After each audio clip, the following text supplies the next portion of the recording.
Hello, welcome back to another episode of Kerbal Space Programming, episode 45. Cheers, Kevin here, and today, well, we're going on a pretty special mission because Valentina has commandeered a rocket of her own design to go to the moon, and we are going to go to the moon, we are going to come back. Of course, this entire system isn't completely automated by the magic of KOS. In fact, we have a little KOS window. We can take a look. There we go. It's currently running. It's doing a fantastic job. It is trying to lift us off. Now, in the last episode, we managed to lose a Kerbal in a very similar mission. A mission to go to the moon and to come back. And we did not come back this time. Now, the mission control kind of shut down all operations amid rampant skepticism about the viability of a Kerbal space program at all. Valentina managed to pull some strings and make one final attempt to kind of prove that this is a valid technique. Now, the rocket is slightly redesigned. We have a different, a slightly modified lifter. We also have a slightly different payload, which you're going to see as soon as we get to that point. Let me go ahead and close this up. We also have Kerbal Engineer here just because, we're doing a single script to moon and back type of thing, and this is going to be very fun. So you can see, obviously, this took a pretty low start. One of the issues that we encountered in the last attempt is that we were a little shy on Delta V. It's possible with perfect scripts we could have gotten back, but it didn't work out that way. And particularly, we had a difficulty getting ourselves back to Kerbin after we took off from the moon, and Jebediah made the oh so noble sacrifice for science. And yeah, we shall speak no more of that. This is also a very special episode because, and I know this is going to come as a shock or surprise or good news or bad news to some of you. This is the last episode of this current Kerbal Space Programming series. Now, the reason for that is that people are going through and they are finding this series and they're going, hey, this is very weird. I tried copying a file. Or I tried doing various things, and that's not valid syntax anymore. I get an error message. We're also now moving on to a version of KSP, which has its built-in remote tech. Remote tech is no longer a mod that you need because you have a satellite system baked into the game au naturel. And so the time that we invested putting all of these satellites into orbit with remote tech stuff is not all right. That was not a clean separation, but all right, we'll go ahead and go with that. That's fine. The time that we spent getting our satellites into orbit, well, those aren't necessarily valuable now. If we were to go ahead and upgrade and use the new communication system, which is something that I do sort of want to do, I don't know what that means. I've kind of decided that because people are going back and kind of looking at this and getting a little confused, it probably makes sense to say, hey, we've learned an awful lot. This is a good time to kind of kill this series and start another one. So my plan at the moment is to work on, for one, there is a beta release for the latest version of KOS that is compatible with the new tech system, with the new remote, the new satellite system. Once that comes out, we'll go ahead and upgrade to a new version of KSP. We'll start a new save, and we'll get ourselves into space an awful lot faster because we have scripts that we can steal from this current series. But as far as this series goes, I think it's probably time to kind of call it. I think we've done a very good job. I think we've definitely gone back and said, hey, there are some things that we did in our scripts that, not the best, things that we want to improve upon in the future. And it makes sense to go ahead and say, all right, we've done 45 episodes. That's pretty good. But of course, before we close this out, we want to have one really cool mission. We want to finish the thing that we started, which was namely trying to get someone to the moon and back, all in a single script, without any intervention, without uploading any hey, fix it scripts. And of course, now you see we've changed the craft a little bit. We're no longer using the super inefficient engines, which is something that we were doing because we wanted to tune our PID controller. We're now using the efficient engine, which gives us an awful lot more Delta V. In fact, now, even though we're now up to the point where we're going to circularize, and we have 5,600 meters per second of Delta V left. So that's good. That's great. In fact, this thing is fairly overspec'd for what we need it to do. At least I certainly hope so. we're not always doing the most efficient transfers. We're doing the transfers that we find that seem to work. And so having a little bit of margin for error is helpful. Now, of course, with any of these algorithms, the more time that we have available to compute the most optimal possible route, the more efficient we can end up being. But yeah, eventually we get to the point where we're impatient. We want to go, let's fly there. All right, so anyway, as soon as we get out of the atmosphere, the script will automatically find itself a circularization maneuver, and then it will go ahead and execute that maneuver. I gotta say, that's one of the things that has made this series pretty darn awesome, is just having the whole idea of like, hey, let's not try and execute things, let's not try and fly particular ways, let's just add maneuvers to our flight path, and then we'll just have a single function that's job is to execute whatever maneuver we happen to put on the flight path, and then we don't have to worry about it. Then we can just optimize for that, and then everything is going to be entirely hunky-dory. So definitely a lot of stuff that we're going to be bringing over from this into KS Programming 2.0. I don't know. We have to come up with a name for the new series, but I want to have something that, ideally, because I like doing this. I like having the series where we're, both putting stuff into space, but we're also trying to go through kind of here's how we would think about programming this sort of stuff, and kind of exploring different programming concepts and learning the system, learning the mod. And I think that's a fun thing to do. Are we ever going to get to space? There we go. All right, now we've got, okay, yeah. Now we've gone ahead and found it. 113. Now we are actually using this transfer stage a little bit to do our circularization. And unlike the very unwieldy thing before, this thing actually does turn a little bit. So we're actually going to not be firing off axis, which is nice. I've adjusted a little bit of our suicide burn. Once we get to the moon, we're going to do two separate suicide burns, one to 300 meters off, 3,000 meters off the ground, 3 kilometers off the ground, based on just this transfer stage, and the remaining suicide burn with the lander itself. And yeah, one other small change that I've made, if you've been watching the series and you watched the travesty that happened last time, is I've actually set up our SOI change seeker to actually just start looking at with a maneuver of 500 meters per second in the prograde direction. Now, this should speed us up, because normally what we've been doing is we've been saying, hey, if I'm telling, yeah, so there we go. It's already bumped out to here by default. We don't have it starting at a, hey, let's look at a maneuver of no delta V in any direction and see how well that does. Oh, that is a beautiful, look at that. Look, that is a gorgeous, not quite a free return trajectory, but a pretty darn close to free return trajectory. That is beautiful. I love it. And 900 meters per second, that is well within the scope of what we can do. Oh man, this is going to be fun. But no, starting it at 500 meters a second actually fixed an issue that we had when we were on the moon. And that was that the way that I want to change my sphere of influence library worked is it said, hey, okay, well, let's look at a maneuver. Let's see what the resulting orbit was. And then if it transfers, great. Otherwise, let's look at our closest approach. And the problem was that when you are just barely leaving when you haven't even left the sphere of influence of the moon, looking at the closest approach does not vary enough between where you burn. And so we ended up just kind of faffing around until we found something that sort of barely worked, and it took a very long time. Whereas if we say, hey, we're going to assume that our starting point is to fire 500 meters per second straight forward, well, then it's very easy to say, hey, if we do that now, we're going to be going further away from Kerbal. If we do that later, we're going to be getting closer to Kerbal. It's much easier to optimize against. Now, that's a little bit hacky, but hey, it seems to work. So, okay, it's gone ahead and found this. We're going ahead and executing. How are you doing? Valentina, you feeling good? We've got our solar panels deployed, which is fantastic news. I have run a test version of the script. Of course, it didn't work, which is kind of par for the course. Usually, when I get a little confident that it might work, I go ahead and start recording. But I did notice that these are not necessarily completely protected by the heat shield. So we're going to make sure that we go ahead and collect any data that we may happen to record when we land on the moon, and we'll go ahead and store that safely in the the command pod. There we go. The crew thing. I don't know.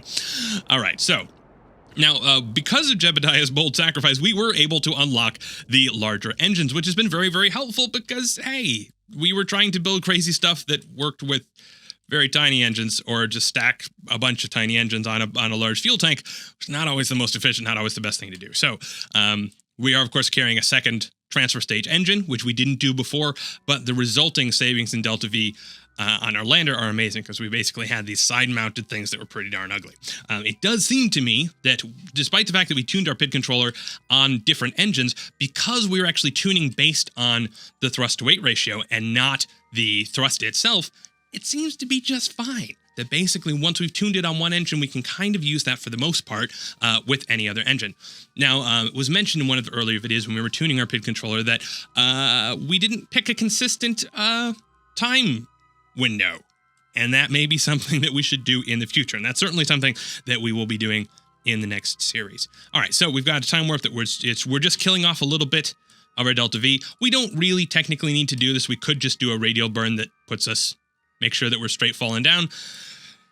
But hey, I didn't go ahead and fix that, and yeah. All right, how are we doing? We're not 28 seconds. All right, so we've got just start firing around 9 seconds. We're not, of course, paying any attention to what KSP thinks our estimated burn time is. We're doing our own estimates because we're smart. We know how to do that with math and things. All right, there we go. All right, fine. Okay, so maybe KSP was pretty accurate on that one. Now, of course, we can look at, because we've got all of this flight engineer stuff, I've got our orbital stuff, I've got our surface stuff up, I've got our vessel stuff up, and we can take a look at the Delta V in this stage. We still have 2,100 meters per second of Delta V. That's going to be plenty more than we're actually going to need, although we are going to jettison this tank with a little bit of fuel remaining. And 4,200 meters per second of Delta V remaining in the entire craft. And now it's just time for us to... as Buzz Lightyear says, it's time for falling with style. All right, so let's fall with style. 100 meters per second. Oh man, it just occurred to me. I put a little time warpy thing in for our return, and I think I fixed it at 100 times speed, which is probably going to be incredibly slow when we're making our way back to Kerbal. That's going to be frustrating, but that's okay. We will perhaps put that on time acceleration in editing, and I'll just sit through that. Look at that. You can see, what is that, Jewel? And what's the purple one? Eve. Jewel and Eve. Hiding behind the moon, being all super chill. All right, so once we get very close in, we're going to drop out of warp, and then we are going to drop out of warp. Yeah. All right. And now we are beginning our suicide burn. Now, beginning our suicide burn means, hey, we're tracking our impact time. We're calculating it. We're estimating it, and then as soon as we feel like, oh no, we're going to crash, well, it's going to go ahead and fire up. So we're going to try, this is going to try and land us at a target cutoff point of 3 kilometers. So ideally, when this is done, we should end up around 3 kilometers off of the ground with no vertical speed and only off of this tank, in theory. If it turns out that we end up running out of fuel, then that's also fine. Let's go ahead and just pin this up so that we can track the fuel remaining in this stage. And actually, now I'm curious. Okay, good. There's no fuel flow going on there. Good. All right. So we're coming down. 58. Oh, actually, we should be able to track our impact time on the surface. Impact time, 1 minute and 25 seconds. Now that is going to go up, and we are looking to land in the Midlands. All right. So that's good. That's looking pretty Midland. Oh man, I really hope we do not. No, we're not gonna. As soon as we start slowing down, we're gonna cut out our lateral velocity. But I would not like to try and land in this canyon. That would be very bad. We don't have scripts really designed to handle that sort of case. All right, 40 kilometers. Impact time, 57 seconds. Now, of course, I probably should have put some stuff up that displays our own calculation of our impact time. But hey, we're doing a calculation of our impact time, and oh man. Oh, yeah, we'll be okay, I think. Oh, man. That's not promising. All right, we'll see what happens. We ended up being kind of lucky in landing it. All right, there we go. Now start killing, and it will kill a lot of our lateral velocity. And of course, it is calculating to make sure that we kill our downward velocity, and it's calculating the angle between the ejection angle and the gravity angle to determine, hey, how crashy we're going to be. Actually, this is looking pretty good. I think we're probably, yeah, we shouldn't end up hitting that crater. I really hope. Maybe. Maybe not. Oh man, please don't make us land on the edge of the crater. We're definitely not equipped. We're not equipped. Okay, no, if we pass over the crater, if we land in the belly of the crater, that's okay too. All right, we're down to 270 meters a second, 206, and now it's going back and forth deciding, hey, are we going to crash, are we going to not? And as soon as we get to 3 kilometers, or around thereabouts, we should be okay. So, all right. And yeah, now we're well within tolerance. We're, of course, being a bit inefficient with our fuel, but we can afford to. All right, so it ended up actually, let's see, where is our Oh, yeah, see, look at that. That was actually very accurate if you were looking at this altitude terrain here, because this whole altitude thing is altitude from sea level, which is a completely useless metric for pretty much everything that we're ever going to do. Of course, that thing is now going to fall away. We're both falling at approximately the same speed, and once it decides, hey, we're going to crash again, then this engine will light up. And it's actually going to be a very fast transition because we don't have anything that's trying to actually monitor slope anymore because, hey, yeah. We stripped it out. It wasn't necessarily the most efficient, and it would have taken a long time for us to go ahead and tweak and play around with. So it's something that we may do at a future time. But all we're going to do is try and land softly without disasters. And of course, this thing is going to kersplat below us. And yeah. All right. So 80 meters per second now, and we are 7 seconds away from impact time. That number is going to drop. There we go. All right. Now it's going, hey, we want to be going at 0. And let's see. There we go. And now we're descending at 7. This is our powered descent. All right, this is pretty slopey. We'll see what happens here. And now 2 meters a second is our target contact speed. And we are down. We're sliding a little bit, but that is just fine. Fantastic job, Valentina. Good observation skills. We'll go ahead and keep this experiment. We'll go ahead and do these experiments as well. We'll go ahead and have Valentina collect these while she's on her way out. Now, the script is also watching for, hey, how many Kerbals are in the command pod, because once we go out and go back in again, it will take off on its own. Now, of course, there is some, we're not getting full science because Jebediah has already done some of that. Let's do an EVA. Okay, EVA report is not valid. Let's go ahead and, let's take the data in case we want to do a crew report later. We will take the data here. We will take the data here. And take this data here, and we'll store all of this in there. Now we can jump off. Yeah, come on. Yeah, lovely. 10 points. All right, fantastic job, Valentina. Let's yeah. All right. We're gonna sidestep around. Whatever we're doing. What? Can't. Yeah. All right. Fine. This is fine. Everything is fine. All right. Let's go ahead and plant a flag. Let's plant it in a, camera-friendly direction. That is not a camera-friendly direction. But all right. Single script, doom moon. There we go. Fantastic job. Oh, we can climb up on there. Sure, fantastic. Let's climb up on there. There we go. Now let's get a glamour shot for all of the wonderful Kerbals at home who are inspired by your bravery and heroism. All right, look at the... Okay, no. Nope. All right. Never mind with this whole climbing business. Okay, come on. Okay. Let's get a slightly better. All right. So you aimed it that way, so I guess we've got to go. There we go. We'll zoom out. Valentina, you need to. Yeah. All right. We could do, but you put it right behind, so we can't face the thing. What are you doing? There we go. All right. It's going to be what it is. That's fine. Let's go ahead and do an EVA report from here. You look up and search the sky for Kerbal, and suddenly you feel very small. All right. And let's take a surface sample. The darker midland surface appears to be made of basaltic rocks. Right. All righty. So, fantastic job, Valentina. Are you ready to go? Yes. She says yes. All right. Let's go ahead and turn on our RCS. We'll go ahead and... get ourselves back into the craft, at which point it will immediately take off. No waiting around for us. We'll go ahead and grab onto that. Okay, grab. And are we ready to go? I think so. Let's do this. Boom, and immediately it takes off into the wild blue yonder, and it wobbles around in some weird, strange fashion. Basically, it heads upward based on its angle or something, and then after a few seconds, it starts doing it. Oh, there, look at that. That is glorious.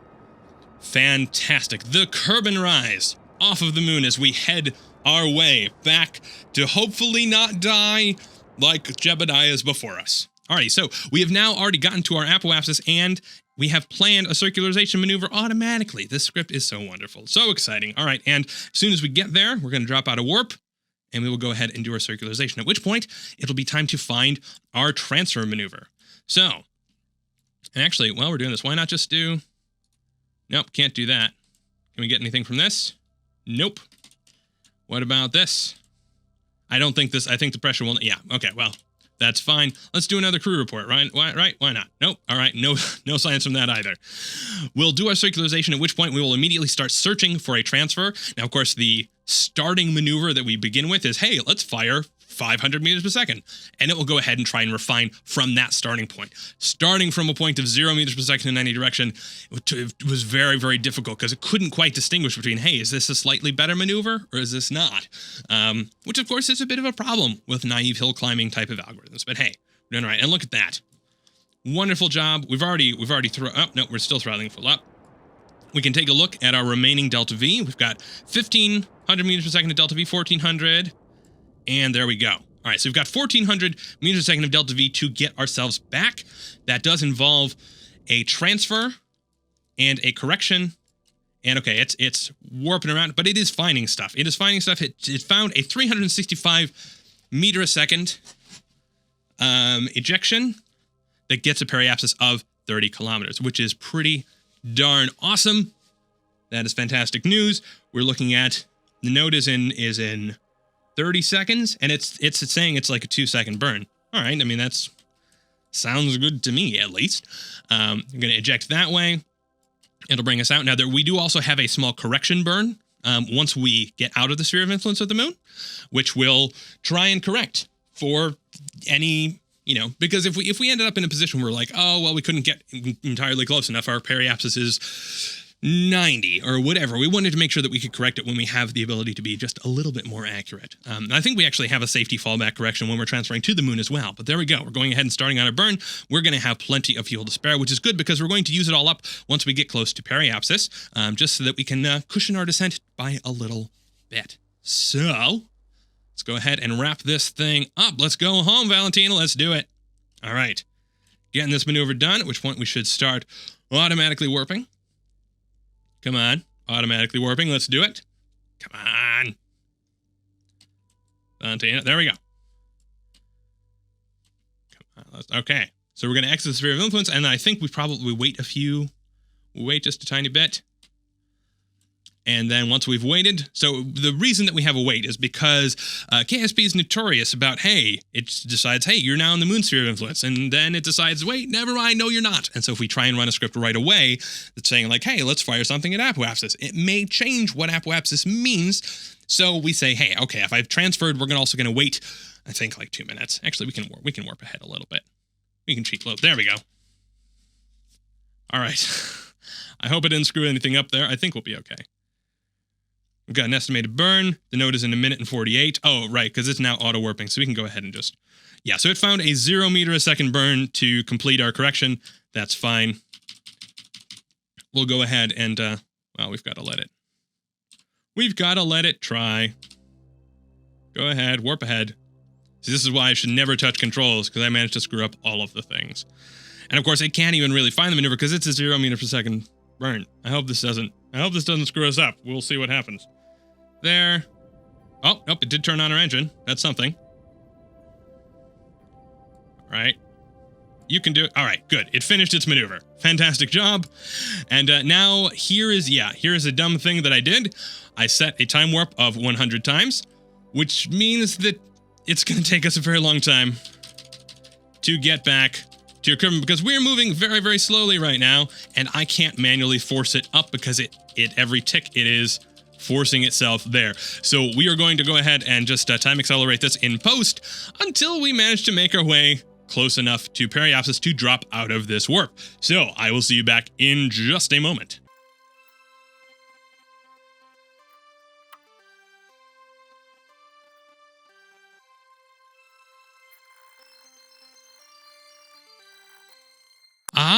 I have found a secret. Because if I warp very, very fast for a little bit, then I can at least get pretty darn close. And now I think, okay, yeah, we can go back to, no, we'll just do one more. A couple more. There we go. All right. Nope, I'm not going to add any maneuvers. I'm not going to screw this up. Once we get very close to, I think we begin our burn at like 100 kilometers up, we will drop. There we go. We're dropping out of warp now. We're going to, I can of course manually warp us ahead, but let's take a look at our altitude. So we're now at 400 kilometers above the surface of Kerbal. Once we get to 100 kilometers, we're going to start burning off all the remaining fuel to bring our orbit down and yeah, remove all this junk. At which point, once we are completely empty, we will stage the bottom half of this craft and we will return safely to Kerbal. I really, really hope this will be very, very good news. I'm going to go ahead and jump us into manual warp here because I can. Let's do this. Man, I really hope this works. Oh man, so nerve-wracking. All right, 1918. We'll go back into regular speed. Well, no, that's going to take a whole minute. Oh man. All right. We'll jump back down now at 11, 10, 9, 8, 7, 6, 5, 4, 3, 2, 1. Now look at that. We are at 3 kilometers a second right now, and there we go. We have started burning off whatever velocity we can with the remaining fuel that we have, which is a whole 1,000 meters a second, roughly, of delta V. Of course, we don't really care if that works or not. In theory, this thing should be able to aerobrake just fine. But hey, you know, if we can get rid of some of this velocity, it's definitely not going to hurt, and you know, increase our chance of a healthy survival. That's always a good thing. Once we get to the stage, we're going to lock our steering to surface retrograde, so that we point the butt of the craft with the heat shield away from any fiery explosion-y stuff. And we are just about out of fuel. And of course, we are getting the indicator that it is not safe to deploy the parachute at this time. Now, of course, we are automatically deploying the parachute. We have set it to automatically deploy. I believe on this stage action. Yes, on this stage action. It will not deploy because we have set the minimum pressure to something else. So there we go. Now, it is set to auto-deploy, but it does not reach the appropriate pressure to do so. And we are now at 2,100 meters a second of delta V. We are coming back automatically from the moon. I believe the script, all it's doing right now is it's keeping us locked, and then as soon as it detects it's landed, it will be like, hey, cool, we're done. And now, yep, things are starting to heat up. This thing, I think, is probably going to explode because it is not super protected by that heat shield. Let's keep an eye on it. Let's see. No, is it going to display? It's not going to display its temperature. That's fine. All right, we are heating up. We are sinking into the atmosphere at a pretty reasonable clip. Look at that. Yeah. All right. So that's an interesting descent angle. That's fine. Everything is fine. Valentina, how are things looking on your end? Oh, okay. We got an explosion-y thing. All right. Things are looking interesting for you. We've got a lot of things that are heating up, but I believe those are all. It's possible. You know, we may lose a solar panel. We may lose some stuff. Of course, the most of those explosions are the descent stage, which I believe is probably gone now. And oh no, stuff has started to explode off of our craft. Okay, so we've lost some panels, we've lost some experimental stuff, but that's all fine because we have gathered that data. The only big question now is, hey, will we slow down before we get to the surface? And of course, we are getting to the thick part of the atmosphere, and we are starting to slow down. If we keep an eye on here, can we see the temperature? We can't see the temperature? Really? Show me the temperature. I would like to know the temperature, please. We will see what happens. All right, look at that. We're slowing down. We are losing our heating. And now it's just a question of, hey, please, could the parachute deploy? Parachute, please do deploy. That would be very much appreciated, because that would vindicate all of the work that we have done through the entirety of this series to get Kerbals to sit on their butts and not have to manually fly things and make me look like an idiot because I can't figure out how the WASD keys work. Look at that. Look at that. That is gorgeous. Oh, man. That is a beautiful shot. We are coming down. The parachute has safely deployed. It will expand fully at 100 meters per second above, or 100 meters above the ground. And there we go. You can see it pulling out just like that. And look at that. That is just wonderful. Valentina is coming back to Kerbal after a joyous adventure on the moon managed by our KOS scripts, which of course you can find at the link below, down in the description, if you are so inclined. And yeah, now of course we will be starting up KS Programming Series version 2.0 at a point to be determined, probably very soon, but we probably do want to wait until the latest version of KOS is available so that we can take advantage of messing around with the new satellite system. But I hope you have enjoyed this series. I hope that it has been both entertaining and educational. And boy, if this goes wrong right now, I'm going to be super mad. But no, we have safely landed. And let's go ahead and get out and celebrate. Celebrate a wonderful series. Very well done. Where's the moon? I want the moon in the shot, please. Can we put out another flag? Can we do that? Let's plant a flag. Of course, I probably should have tried to angle things. Yeah, okay, definitely should have tried to angle things. Thanks for a wonderful time chaos programming.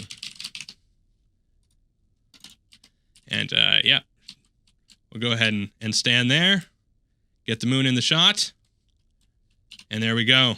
So all there's left for me to say is thank you for being here. Thank you for all of your suggestions and support, and all of the some of you have contributed. Some of you have made many recommendations or kind of asked questions or helped really kind of drive the series forward, and I'm looking forward to continuing stuff in the future series. But have a fantastic rest of your times, and I will see you soon.